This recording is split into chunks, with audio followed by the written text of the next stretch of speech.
एक औरत की शादी होती है। शादी होते हुए 1-2 साल होते हैं कि उसको एक बच्चा पैदा होता है।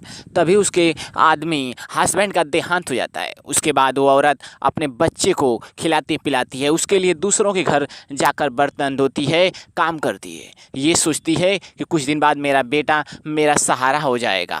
ये सोचकर वो काम करती है। करते करते कभी कोई पूछता है कि तुम इतना काम क्यों करती हो, तो कहती है मेरा बेटा जब बड़ा हो जाएगा तब आराम करूँगी, अभी उसे खिलाना पिलाना है, बड़ा करना है, उसकी शादी करनी है। इसके बाद वो लड़का बड़ा होता है, उसकी शादी उसकी माँ कर देती है। उसके बाद उस लड़के को एक बच्चा पैदा होता है। फिर वो माँ कहती है अब आराम हो गया, अब मैं घर पे ही रहूँगी। लेकिन दोस्तों होता क्या है, वो माँ जो उसका लगता है कि मेरा बेटा मेरी सेवा करेगा, वो अपनी बीवी में खुश रहने लगता है। वो बीवी को ही ध्यान देता है। फिर ठंडी का मौसम आता है। ठंडी के मौसम में वो उसकी माँ को बहुत ठंड लगती है। वो गेट पे बाहर वाले कमरे में सोती है।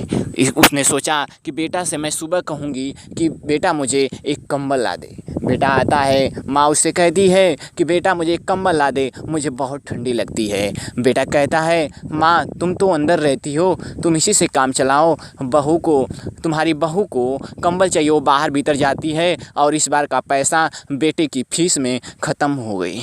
उसके बाद सुबह उठता है तो माँ देखता है एक दिन माँ मर जाती है।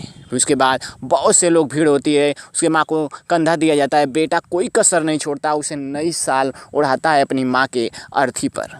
और लोग कहते हैं कि इतना बेटा प्यार देता है, काश ऐसा बेटा सबको मिले।